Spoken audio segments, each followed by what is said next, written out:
All right, welcome back to another episode of PT Mill Physical Therapy Podcast, your weekly serving of insights, information, and inspiration from the experience and expertise of Filipino physical therapists. I am Johan de la Paz, your host. Let's go on with the show. Today, we're going to talk about working as a physical therapist, a physiotherapist in Australia. So, my guest today is Ma'am Cherissa Punongbayan. Welcome to the show, Cherisse. Hello, sir. Thank you for inviting me. It's such a humbling experience. And I'm glad you're here, and it's my pleasure to have you Yeah. on the show. To start, I usually ask my guests, so what's Mm-hmm. the PT story? So, ikaw, how did you start as a physical therapist, physiotherapist, to where you're currently working now? Ayun, sir. Bale, I started here as a student talaga. So, Mm-hmm. as a PT, medyo hindi ko pa siya naging plan nung una. Kasi Mm-hmm. intimidating yung process. That's the first na pumasok sa isip ko. And then, I got inspired by some friends Mm-hmm. na nagpa-process. And then, ayun, nag-invest ako for the interim certificate. Mm-hmm. And then, eventually, naghanap din ako ng work. So, online, nung una, hindi pinapalad, ganyan. Mm-hmm. And then, nag-start ako na mag-walk-in. Actually, nagpatulong ako sa family ko na magpa-drive. Mm-hmm.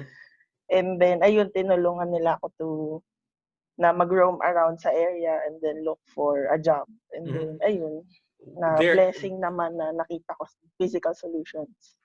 So that's there na sa Australia.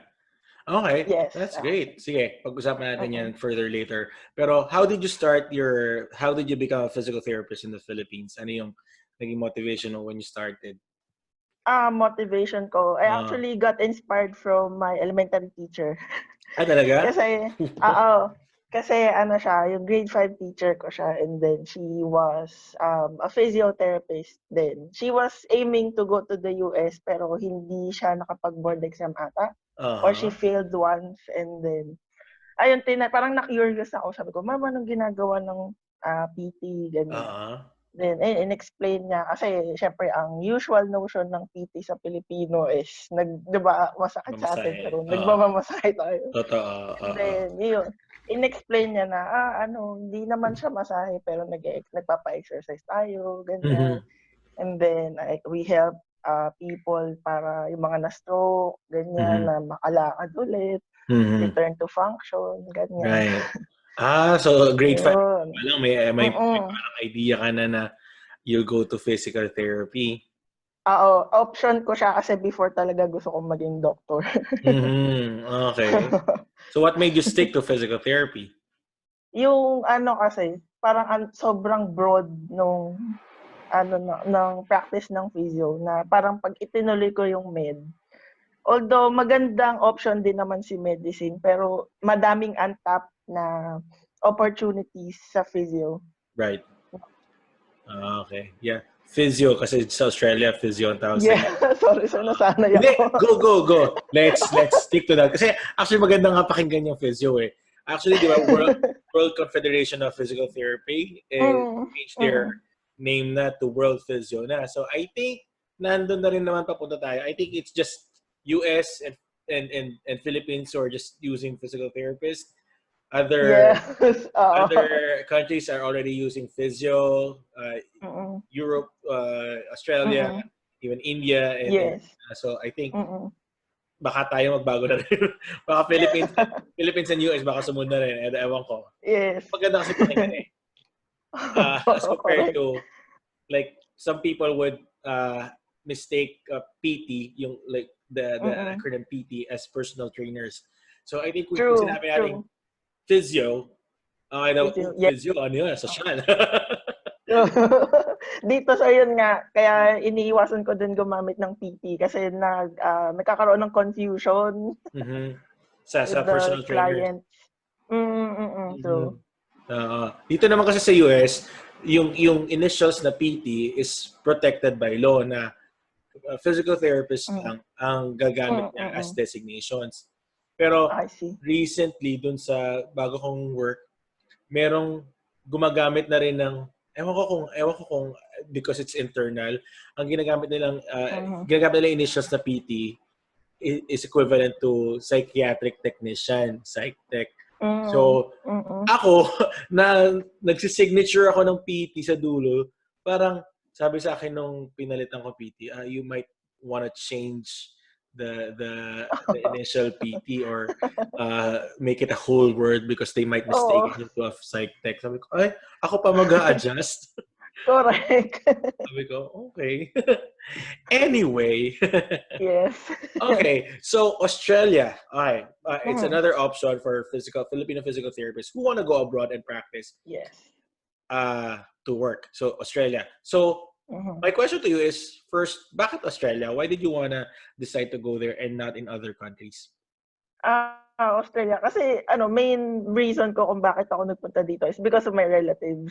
Okay. Kaya kasi nag-tour ako before dito. Mm-hmm. Tinur nila ako within Western Australia and then ayun parang nag-come up na lang na bakit hindi ka mag-student dito?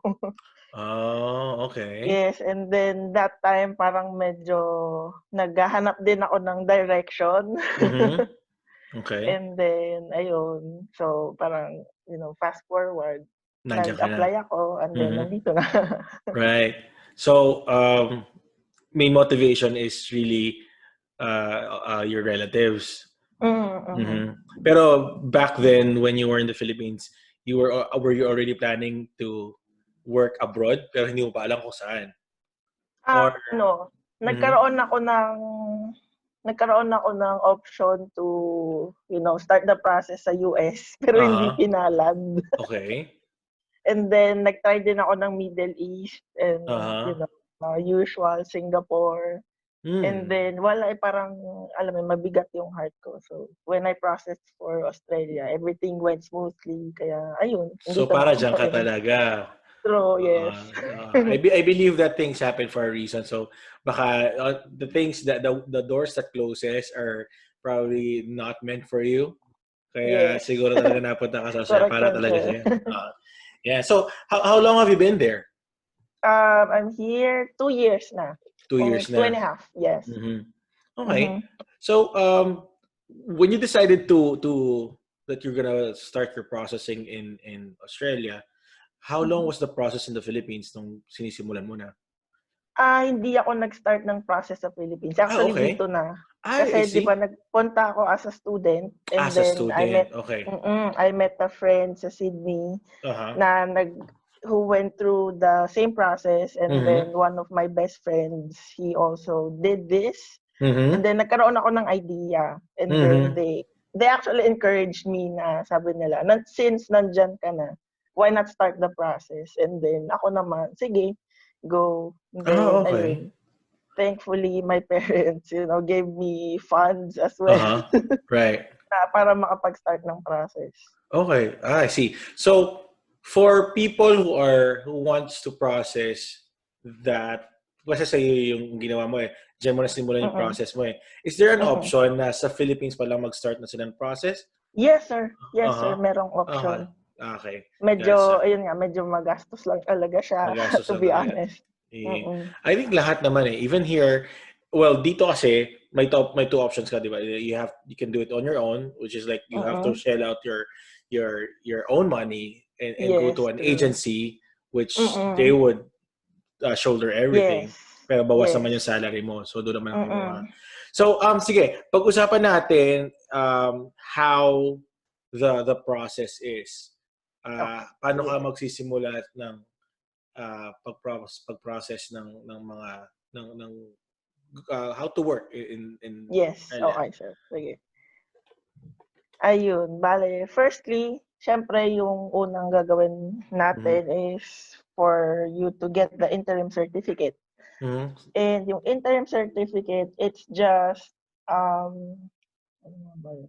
It's just like a paper. It's just a paper na nagsasabi that the Australian government or the Australian Physio Council is recognizing your credentials as a physical therapist trained Okay. abroad. Mhm. But it's not yung talagang registration mo na. Mhm. So parang kinikilala ka lang nila as a registered physio Mhm. overseas. I see. So, And sir, then, so they're just okay lang. um, what they're saying is that your education is equivalent to the minimum Mm, education there. Okay. So yes. parang credentialing. Okay, gotcha. Mm, mm. And then, And then, after you get the interim certificate or whichever comes first, mhm, kailangan mo mag-English exam. okay. So either PTE, IELTS, OET, Mhm, yan, nire-recognize siya ng Australian Council as mhm, well as yung TOEFL, alam ko. mhm, But you have to get a certain score. uh-huh, So for PTE, I know it's 65. mhm, And then sa IELTS, usual 7. mhm, And yun. And with OET ata is B or B+. okay. Something like that. Mhm, And then once ma-complete mo siya, magre-register ka na for the APRA, which is the Australian Health Practitioner Registration Association. Medyo mahaba, mhm, di ba? uh-huh, Ayun. So, prerequisite siya yung English exam and then the interim certificate. And then mhm. for you to get the registration, eto na yung reality. Kailangan mo ng employer because you need to have a supervisor. Okay. So, requirement din siya for the registration to have an employer already? Yes. Oo. Okay. So, bali, ang magagawa mo sa Philippines na mga first steps ng process Mhm, is to get the English exam first. mhm, And then, secondly, yun nga, yung interim certificate. okay. Yung interim certificate, the last time I checked the council, medyo nagbago na yung process nila. Kasi Mhm. before, we just have to submit the papers to Oh. them, tapos magbabayad ka lang. Ngayon ata na nag-ano na siya, nagdagdag sila ng cultural safety training. Okay. Before kasi wala siya. But true enough na kailangan din siya kasi Australia is very diverse. Mhm.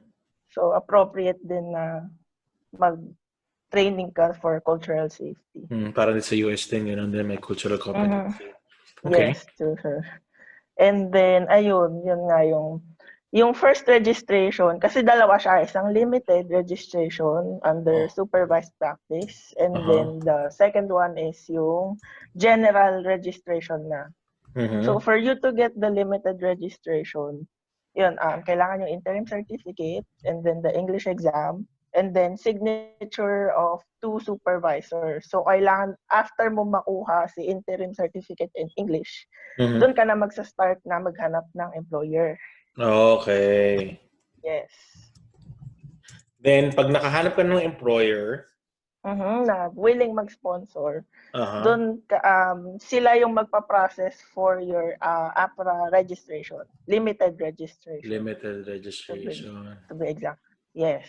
Got And then mm and then pwede kang, after you get the interim, you have the choice to undergo the written assessment, Mhm. or you can choose even though na wala ka pang or hindi ka pa pasado ng written assessment, pwede ka nang lumipad papuntang Australia. Or if you're already here, pwede ka nang mag-practice with just the As, limited registration. as a physio. Yes, yes. Okay, gotcha. Mm-mm. But yung, syempre, since limited pa lang yung registration mo, you need to be supervised Mm. by someone with a general registration. So when you say supervise, it means the person with general registration should be Mhm. inside the facility that you are. Yes, with you. Okay, Or pwede rin naman yung parang via phone call, I see. and Okay, then the yeah. notes, yes. I see. Yeah, just to be clear, kasi here in the US also may mga ganong stipulations on supervision. Mhm. Pwedeng direct supervision na as in talagang Yes. within the line of sight, or pwedeng Mhm, mhm. supervision na just a phone call away. Yes. So yung Yes. when you have a limited Registration. registration, even just for with a phone call, basta yung Mm. supervisor, okay, is Yes, available. yes. Okay. Mm. Ang difference lang between limited and general registration is for us na overseas trained, Mm-hmm. for visa purposes, kasi syempre yung aim ng iba is to become a permanent resident or Right. eventually lead into citizenship. Mm-hmm. Kailangan yung general registration for permanent residency. Okay. And then, yun. So, but meron din mga visa na syempre hindi naman, hindi siya natatapos doon. So, meron ibang visa na kailangan para or may visa na nakuha. So if you're aiming for permanent residency, meron din naman ibang visa na hindi lang yung for permanent residency na makukuha para medyo na sorry. Ayan, merong ibang visa like the 494, yung mga regional sponsorship, and then the 482, I think. Na makukuha mo siya, but you have to stay with your employer for like a certain period of time. I think 3 years ata. So, and then eventually... So that leads to more permanent status. Yes, Okay. yes. So, the employer, pag nakakahanap ka ng employer, may option sila kung anong klase ng visa ang i-apply nila for you. Yes. Okay. But you have... Okay, go on. You have to have at least 3 years of working experience sa related na job occupation. Yung job or occupation. What do you mean? Para ma-apply nila, kunyari, apply ka for interim certificate and then, the registration process. Para nila ma-apply yung visa mo, you need to have at least 3 years na working experience. So it means physio in the Philippines? In the Philippines. Okay. So hindi ka pala pwede mag-apply sa Australia if you're a new grad? As a fresh grad. No, unfortunately, sir, hindi siya pwede. Right. Okay, so yun muna dapat ang isipin nila. Dapat kung may 3 years na sila sa Pilipinas na nagtatrabaho bago mo i-consider ang Australia. Okay. Yes. Yeah. So hindi pala pwede. So, or else, pwede pa rin naman if you're a new grad, pero mag-undergo ka talaga ng student visa. Okay. So, medyo magastos, di ba? Magastos. Kasi kailangan, kung student visa, kailangan mag-enroll ka talaga, di ba? Okay. So, question about yun. We're talking about being a student. You mentioned earlier na yung interim certificate, yun yung parang they're saying that your education in the Philippines is equivalent to their education. So, hindi na kailangan mag-aral or mag-take ng ibang classes? Hindi na, sir. Optional na lang siya if you want to take additional units. But in general, no need na. Basta mapasa mo yun mga written, yun nga, yung dalawang exam, which is the written and then the clinical assessment. Okay. Kasi ang pagkakaalam ko sa I think Canada, they don't recognize na yung BS mo ay BS na talaga. So you have to take, para mag-aaral ka pa ulit para may taas yung level nung ano. Yes. Dito hindi naman. Buti naman. Okay. Kasi ang gastos nun. True, sa'yo. Magastos talaga siya. But like with like the other PTs sa Pilipinas, mga physio, na-intimidate sila sa dalawang process, which is nga yung written and then the clinical assessment. Right.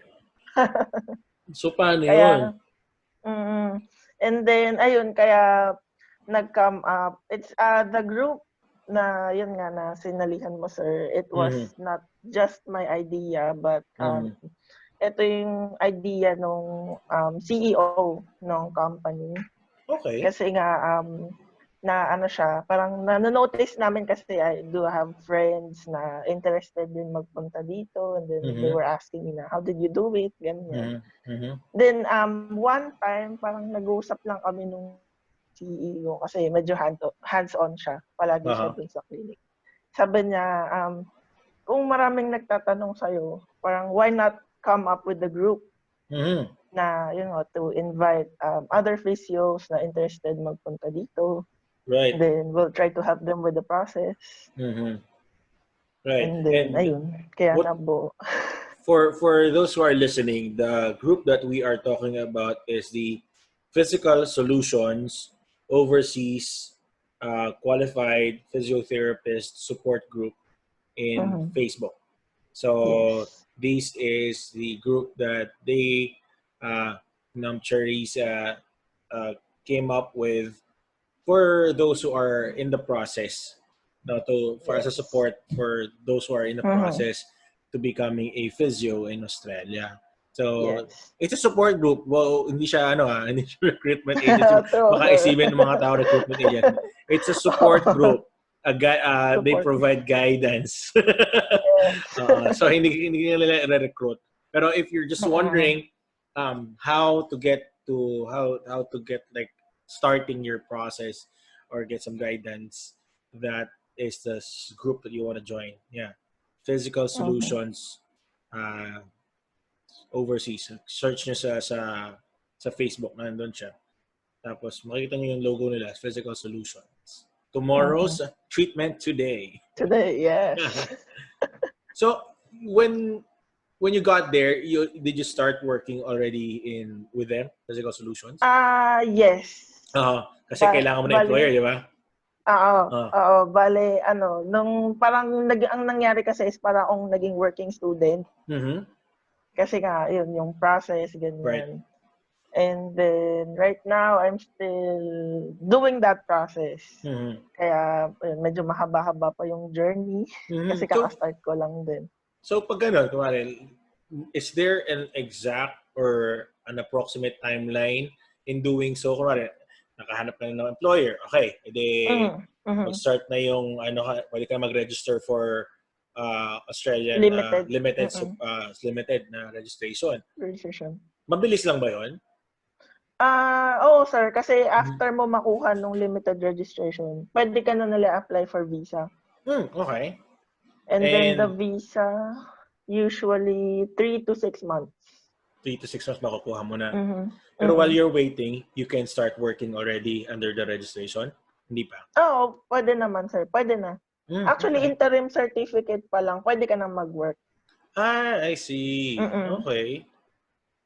Kung interim certificate, pwede ka na mag-work. Mm. Sorry medyo... Okay lang sir. Kung interim certificate, yung palang first step, pwede ka na mag-work. Mm. Para saan nga pala yung employer to get a visa? Yung, sila yung magpa-provide ng visa. Okay. So, kung nandiyan ka na, in the first Mm. place, interim certificate pa lang, pwede ka na mag-work. Pwede ka na mag-work, Okay, yes. I see. Pero if you're processing it from the Philippines at nag-start ka pa ng interim certificate, you really need to have an employer Yes. para Yes. makakuha ka ng visa. Okay, gotcha. Mm. Alright. Kasi parang nalito ako. Mali pala yung pagkakaintindi. Nakakalito siya, di ba? Oo. Nakakalito. So probably doon yung nakikita ng mga tao na, ay, very daunting pala, ang daming process. Correct. Correct. Kaya parang yung iba na yung mga nag-PPM sa akin, mga nagtatanong, sabi niya, uy, sorry baka nakukulitan ka na. Sabi ko, I do understand kasi medyo madami talagang maraming process. Nakakalito siya. And then syempre, Syempre. nagsa-start ka pa lang ng process. So, syempre marami talagang tanong kasi you want to be sure. Syempre malaki siyang sugal. It's it's a risk na hindi naman natin lahat kayang ma-afford mag-fail. So kayang yes, kailangan true, sure na sure. Okay. So you said approximately like 6 months makukuha mo na yung registration. Right? Yung registration sir hindi mga 2 months lang. Okay 2 na siya. months mabilis na. Okay. Yung visa yung 3 to 6 months.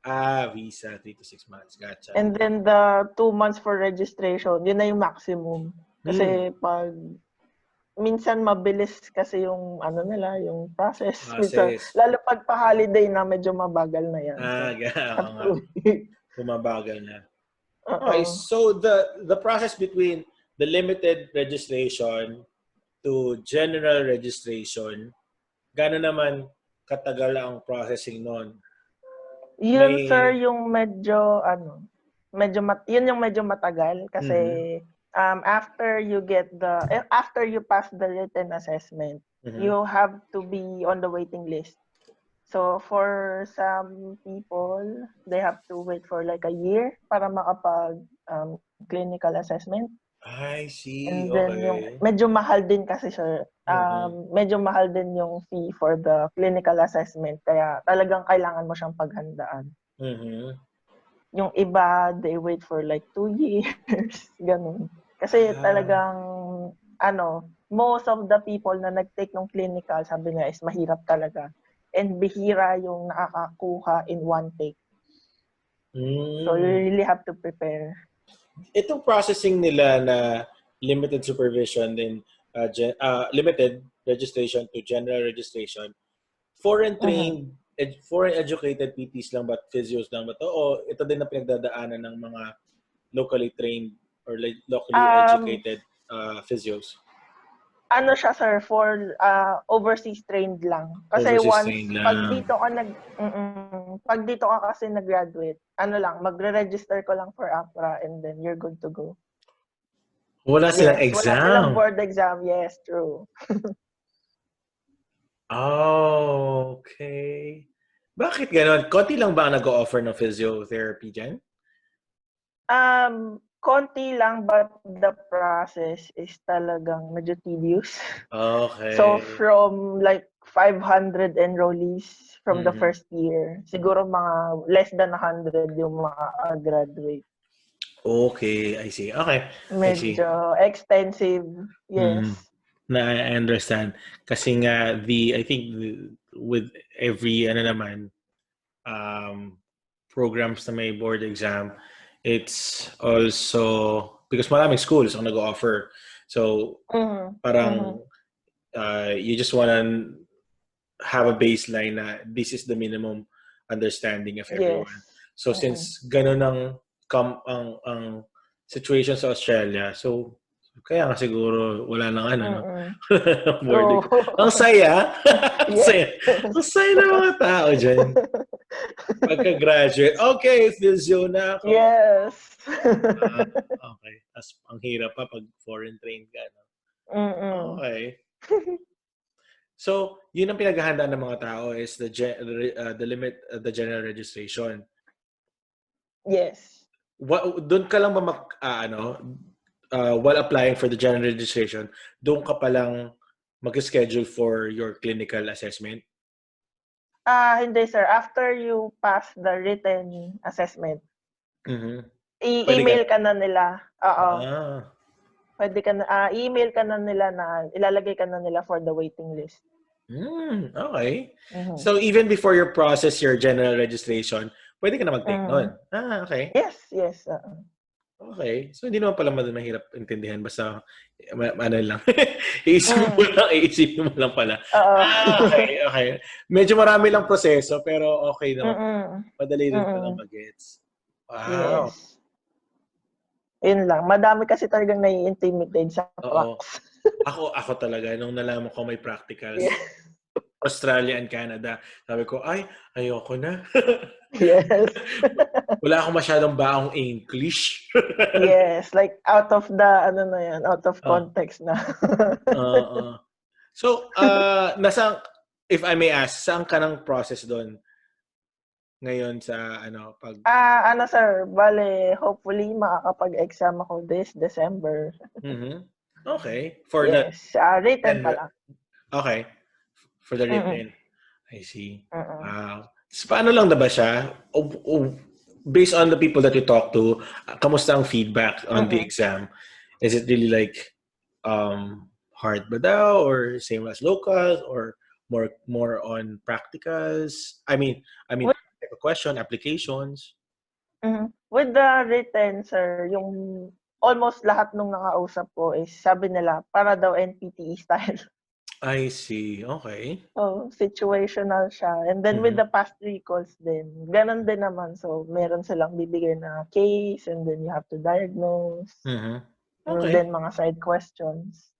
Okay. I think Doable naman. Oo, yung mga ganun kasi maganda din. Magandang mga questions yung mga ganun. Kasi at least with the case, medyo Mm. magkakaroon ka ng idea what to answer eh. As compared Yes. to like what is, mga ganun. Mhm, mhm. Parang Mga huhugutin mo talaga eh. identification. Oo. So with situation, at least it's doable nga, sabi mo. And Mhm. uh, with the clinical assessment, ano naman ang feedback ng mga tao? Ang clinical assessment sir, yun yung medyo madugo. Kasi you Mhm. have to, walang certain facility.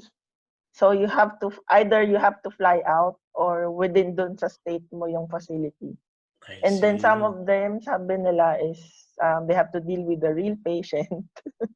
Okay. Yes. And then yung Uh-huh. iba, sabi nila meron daw parang actors, ganyan. Hmm. So, So ano siya, medyo, parang role-playing sa school, yung mga oo, ginagawa oo. natin.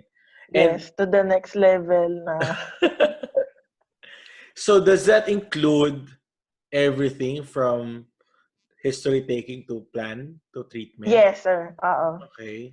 Meron din ba silang From mga the side treatment. questions?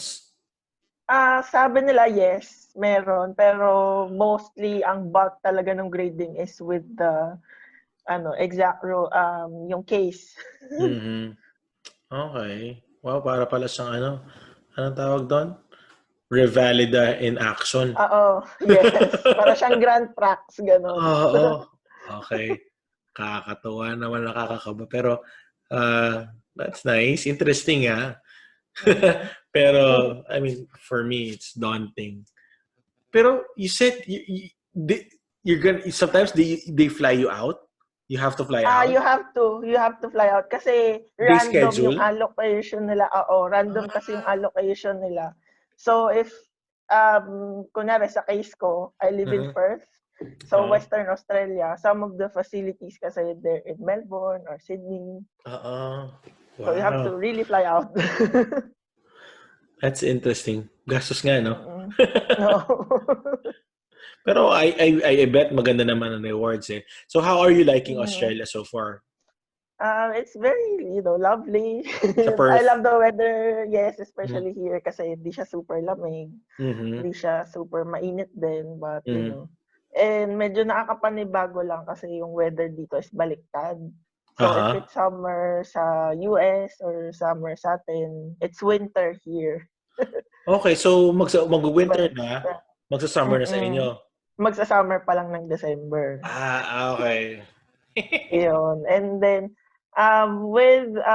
ayun, family-wise, hindi naman ako naho-homesick kasi Mhm. syempre I have my relatives here. We do Mhm. have friends as well. Pero, medyo nakaka-culture shock lang ng konti. Kasi Mhm. nga, iba yung nakasanayan natin sa Philippines and then Mhm. iba culture din nila dito. Medyo Mhm. liberated. And Mhm. then with the practice, Um, Mhm. tip ko lang dun sa mga aspiring physios na magpupunta dito is Mhm. prepare to become independent.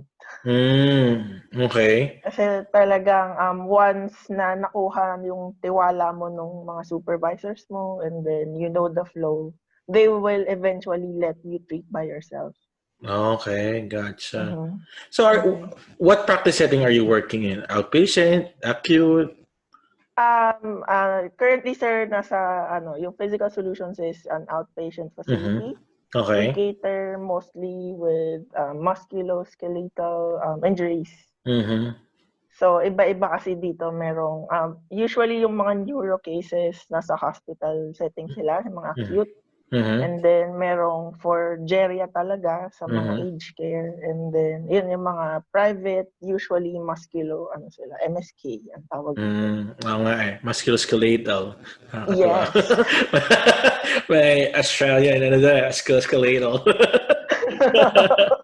So, aside from practicing independently, like without like supervision na the supervisors hovering around you, Mhm, ano pa mhm. yung difference and probably others like similarities of the practice in the in Australia sa US, Australia and Philippines?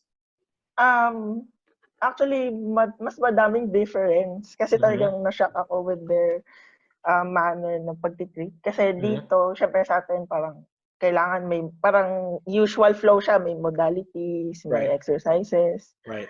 And then bihira si manual, 'di ba? Dito it's more on manual. Hindi sila yung modalities na usual na ginagawa natin sa Philippines.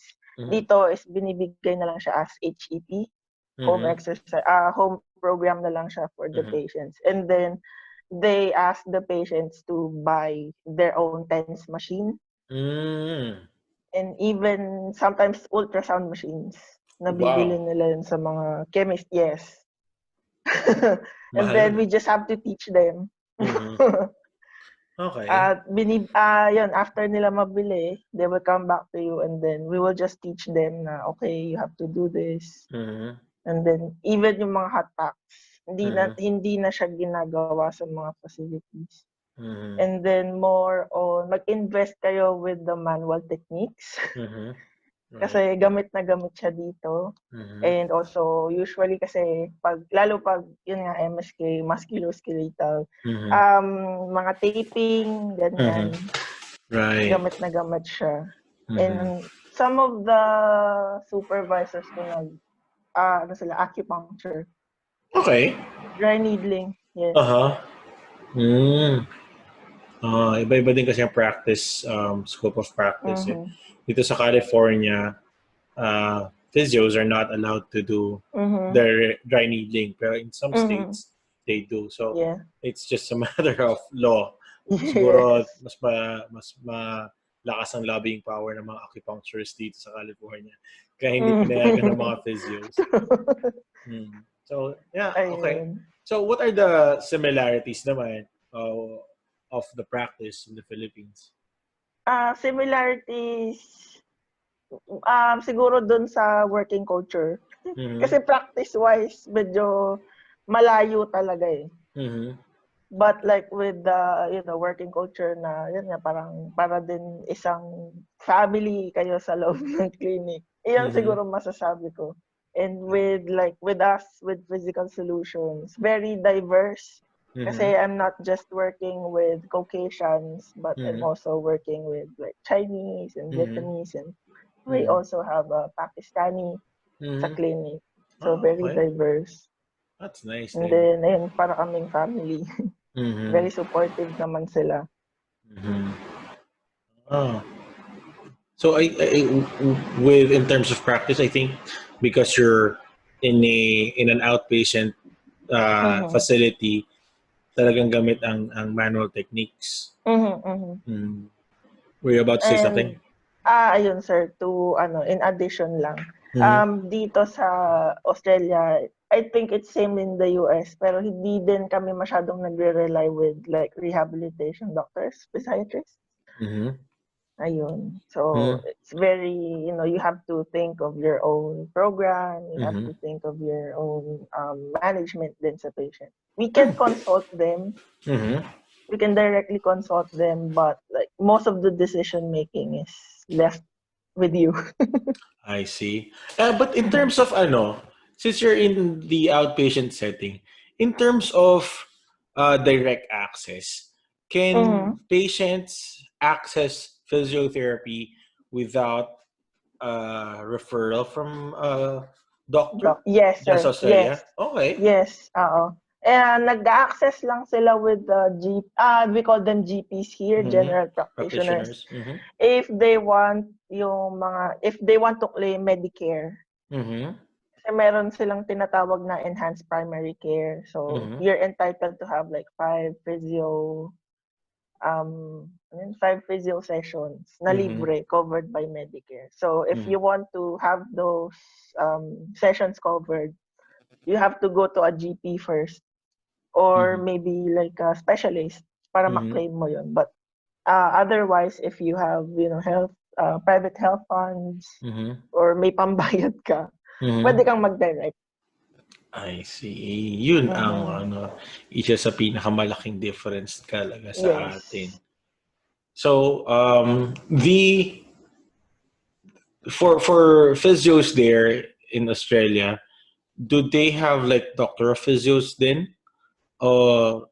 Physiotherapy? Ano bang minimum degree ng physiotherapist there dyan?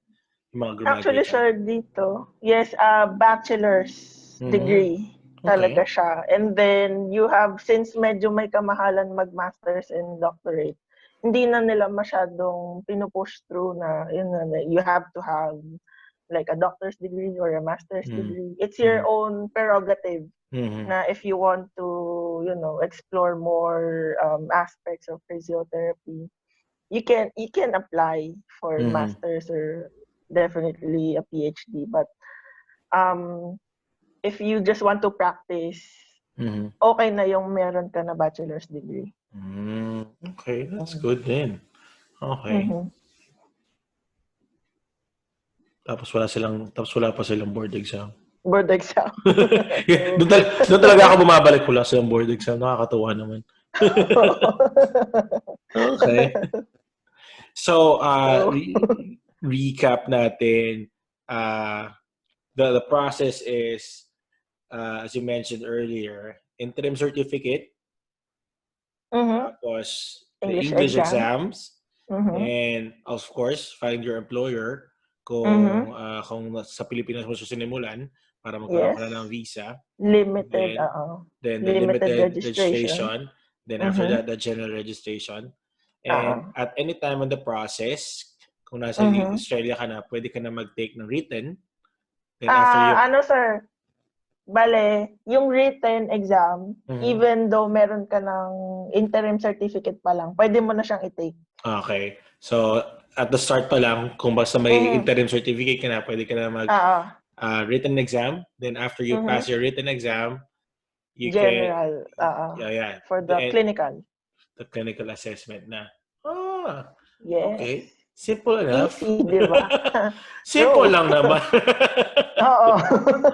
Nadali lang naman. Pero yung Oo. clinical assessment ang paghahandaan. Medyo madugo siya, sir, kasi nasa $4,000 Australian. Yes. Oh, wow. Just for one take. So, yun. Kung madami kang money, okay lang mag-take. Kung malakas ang motivation mo to work in Australia, if you have a lot of reasons of working in Australia, yes. I think that's a good investment na rin naman. True, sir. And yung payback naman is very, you're well compensated. Even na limited registration ka pa lang. They pay, okay. Yung, sorry. Napadigay ako sa Coke. Does the pay change with the registration that you have? Yes, sir. Kasi kapag limited registration ka, syempre para tinitreat nila yon parang as new grads. So medyo mas mababa yung pay cut mo. But once you get the general registration, yun na yung talagang times siguro mga times 2 or mga times 1.5 no. Usual na sinasahod. So it's a great motivation to do good, yes, true. Yeah, yun ang question ko kanina sa mga buti naalala ko. Bakit what are the motivation to get a general registration kung interim certificate pa lang or limited registration meron ka ng trabaho. So yun ang malaking motivation mo doon. Oo. Kasi yung iba, parang yung ibang facilities, they can pay. Pag limited, they pay you on siguro mga starting is $40. An hour? 40, per hour. And then, yun nga. Ang dito kasi usually is fortnightly or every 2 weeks yung bayad. So, calculate. Taglabas ako ng calculator. Okay, and 40. Then, yun nga yung $40. Usual yon average pay every hour. And then, pag full-time ka, so mga 38 hours per week. 38 to 40. Okay. And then, yun nga, they pay you every fortnight. So, every 2 months. 2 months, sorry. 2 weeks. Every 2 weeks. Okay. Yes. So, pag general registration, saan naglalaro ang mo doon? Pag general registration, so usually mga 75 ka to 90 per hour. Oh. So, magandang motivation niya. So yung mga Yes. gusto magtrabaho doon, uy, malaki-laki doon. 70 So, Australian yun. dollars. Mm. Kung 70 Di ko, Australian dollars to USD, mm, that would be 49 US dollars. mhm, Kung 90 Australian dollars to USD, that is 63 dollars US dollars. So, not mm. bad. Not bad, yes. Magandang motivation talaga siya. Oo. Ayun, Mm. hindi ko sure sa ibang state pero yun nga yung sa mga natatanong ko, usually Mm. ganyan yung mga sahod nila. And Ranges. then siyempre magbabago pa yan kung nasa private ka or nasa Mm. Nasa, hospital, ah, ganyan. And with okay. all the, credentials and mga suffix, tataas Mm-hmm. pa din yun. Oh, talaga? Oo. The more certifications that you get. Yes, the merrier. Sweldo-wise. Buti pa dyan. Kasi dito, siguro dahil ako lang naman siguro. Yung hindi ginagamit yun. Pero, yung iba, walang changes eh. Siguro depende sa negotiation mo. Pero, oo nga. Maganda yun The more Mm, certificates you get, the higher mm. you Kasi can. parang ikaw yung parang you have to prove yourself na deserve mo yung gano'n na rate. Mm, So, makes and then sense. if pag nakita naman nila na, okay nga 'tong na 'to, na Mm-hmm. madami siyang credentials and, he's doing what he's, Supposed to do. supposed to do, willing naman sila na mag-pay ng gano'n kalaki. Mm-hmm. That's nice. Mhm. So, what are the um, hurdles or challenges that you encountered when you were processing your ano dyan, the steps? Yung the steps. Unang-una siyempre yung financial wise. Mm-hmm. Kasi Mm-hmm. medyo interim certificate pa lang talagang medyo maaano ka na, ay shucks, medyo malaki siya. Mm-hmm. Kasi tapos ngayon 'di ba nagdagdag pa sila nung cultural safety training. So Mm-hmm. that's another, yung una kasi, so yung interim lang, nasa 1,300 Australian.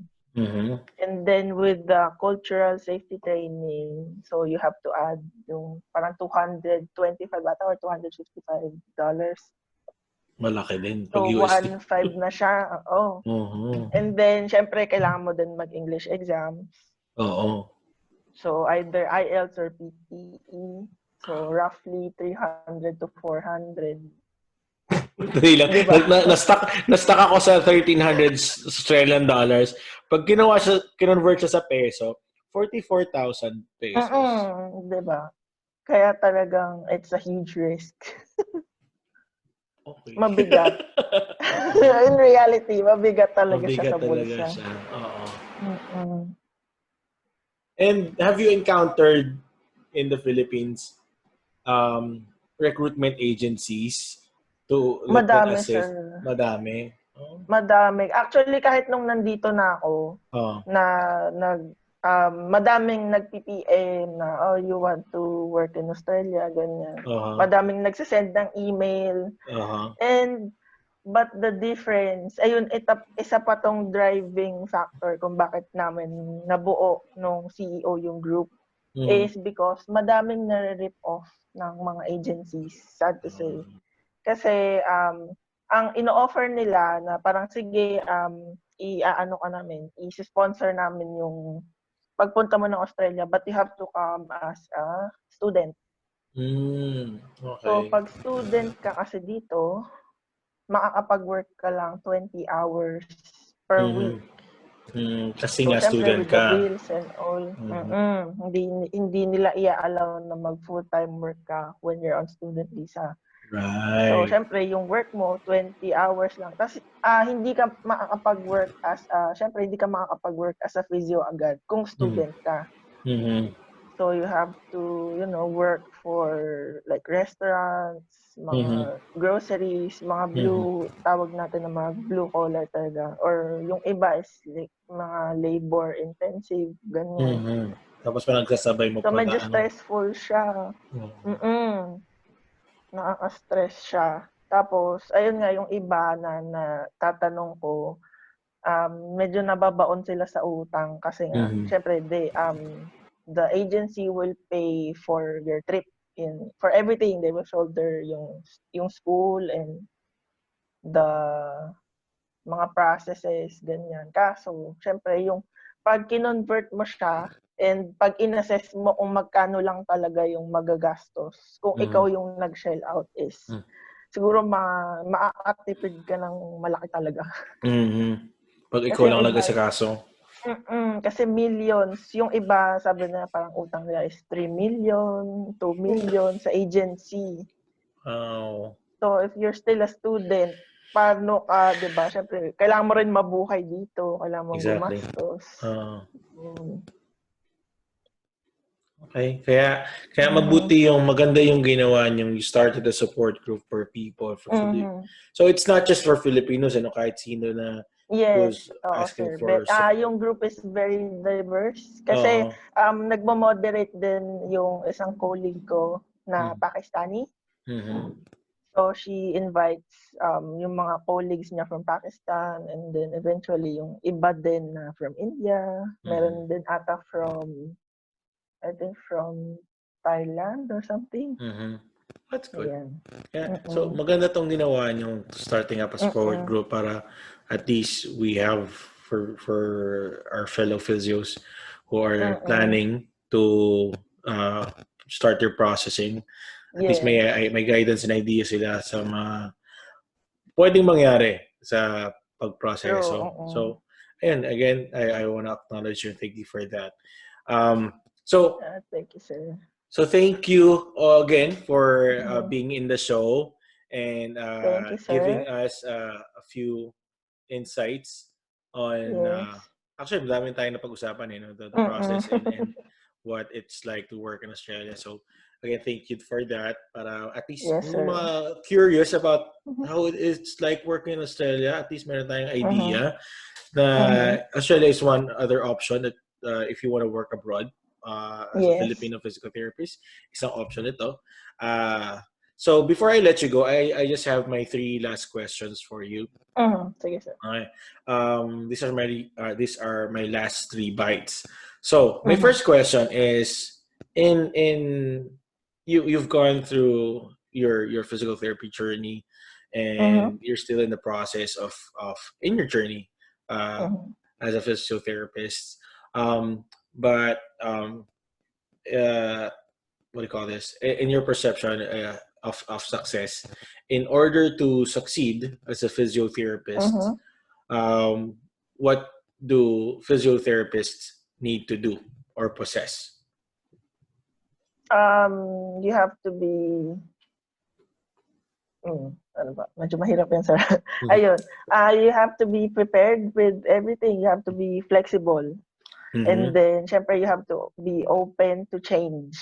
Kasi our practice is it's very much evolving. So, yung mga practice before is minsan nagiging obsolete na siya. Right. And then, merong mga treatment options na medyo bizarre in our own perspective. Pero sometimes, it works.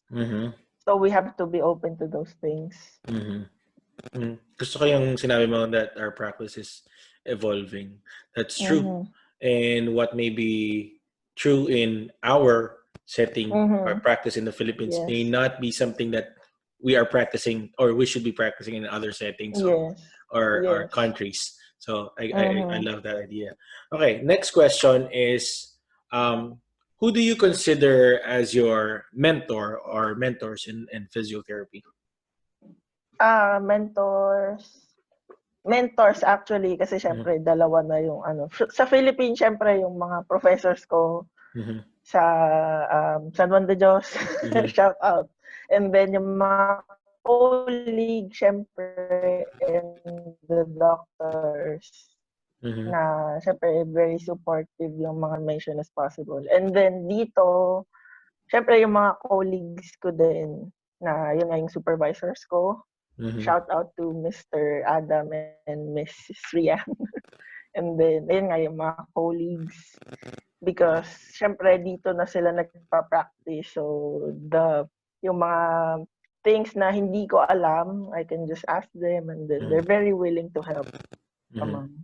What's the most helpful advice or probably lesson that you learned from your mentors that you meet? Yun nga, be open to change. Yun talaga yung That's good. My last question is, the show is called PT Meal. It's a complete meal of insights and information. So my question is, what are the 3 ingredients that make up Cherissa Punongbayan?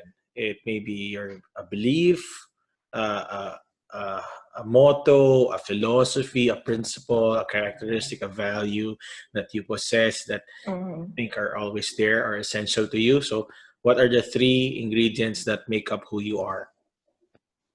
Okay. Interesting yun, sir. Bale, firstly, siguro I'm very determined. Like I always, keep on pushing no matter what. Parang kahit anong mangyari, basta andito na ako, itutuloy ko lang siya. And then, second, siguro, open-minded. And then, thirdly, syempre, you have to be humble. So, you're here for a reason, and then you have to acknowledge, every person, everyone who helped you in your journey. Even yung mga people na, mga detractors ba. Kasi you will not be here, you will not be there in, kung anong kinatatayuan mo ngayon without them. Right. Ayun. And may nagsabi, I don't know who, hindi ko alam kung saan narinig, pero the moment that you have detractors, it means you're doing good kasi they're noticing that you're succeeding, and that's when detractors come in. They will pull you down. Okay. Yes. So you're doing well. Yes, totoo yan, sir. So you're being determined, being open-minded, and humility. That's good. All right. So again, thank you for your time and for sharing with us an insight to what physiotherapy and the practice and the steps to work as a physiotherapist there in Australia. Okay, and so as a takeaway, yung pabaon natin sa mga listeners, what is one thing that you want the listeners to take away from this episode? Ayun, I want them to think na Australia is still an option. So hopefully mag-open na yung borders, and sana wag sila ma-intimidate with the process. I know it's very, daunting and tedious, but you will get there. You will eventually get there. Just keep on pushing. Right. Yes. And once you understand the process naman, it becomes clear. Yes. And nothing worth having is easy to come by. Lahat naman ng magandang nakukuha ay pinaghihirapan. Yes. All right. Thank you again. Thank you then, sir. It's such an honor to be, guested in your podcast. I'm glad to have you here. Thank you. Thank you, sir.